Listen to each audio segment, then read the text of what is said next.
Hi. So, the word of the day was originally conceived for writers and other creatives. And of course, we're all creative, so this is a somewhat arbitrary distinction. But if you have a spiritual practice and you would like to deepen it, the word of the day offers a unique opportunity to really get in touch with your deeper inner higher self in a way that is very practical. It's a simple exercise where you draw a circle on a page and you take a breath, and then you wait for images to form, and you spend 2 minutes creating these images in the form of words, and then you write about it a little bit and see where it takes you. Now, you can see how in a spiritual practice this would be very interesting, because you never know what you're going to get. But the neuroscience behind this is interesting, because what happens is that we have two sides of our brains, which is very simplistic, and I refer you to serious scientists for this. But as a practical matter, we have two sides of ourselves. We have also our minds, and we have our brains. Now, the brain is involved with survival. And the brain is going to do everything to keep you alive because it registers that the physical body is the measure of alive or deadness. And so every decision coming from that part of you is going to be based on fear. Especially as things get worse and worse in the world around us, there's more and more fear. When you experience fear, you are not making a rational judgment because you are not basing your judgment on the facts around you. The way that the brain works is that you respond to things with patterns. You recognize patterns that you had before, and then the brain applies the pattern. So that's how you know that if you see a big dinosaur chasing you, you should probably run.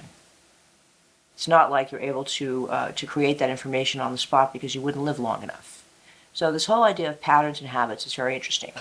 So the idea is that the brain runs our physical lives in that sense. It makes sure that your heart is pumping, and makes sure that you don't trip over the curb because it has spatial recognition.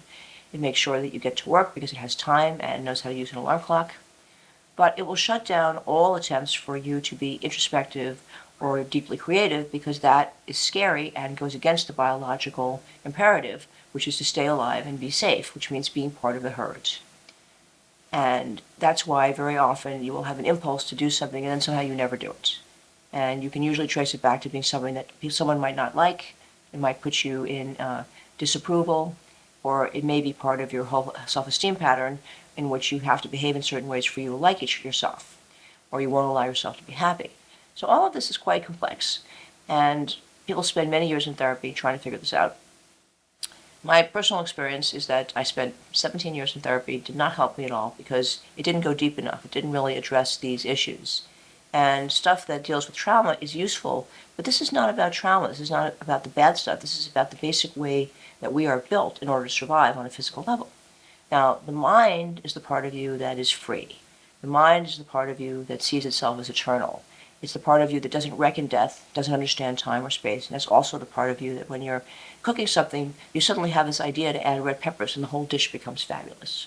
Or you're writing a play and you suddenly put in an extra behind the counter who says one pissy thing. Or when you're doing a painting, you realize that if you put a red dot right near the center of the thing, the whole piece pops.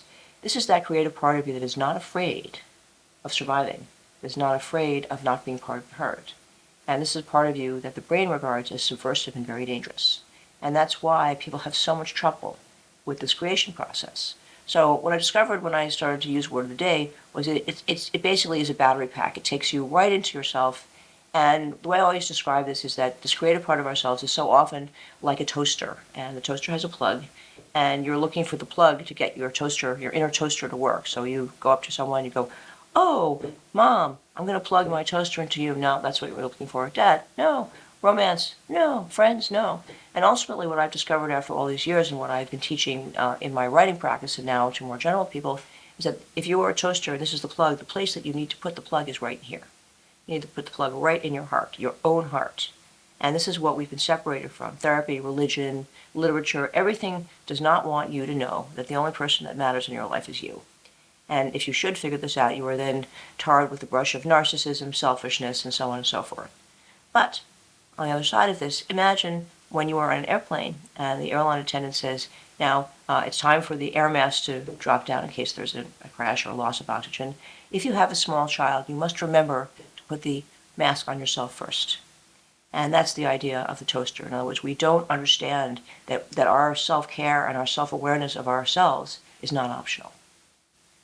So as a practical matter, and not to upset your own apple cart, what I would recommend is that you try the 30-day practice, which is about a 5-minute practice a day, for 30 days and see the transformation where your brain begins to calm down and accepts your creativity, and you become so much more happy because the part of you that is judging your performance relaxes.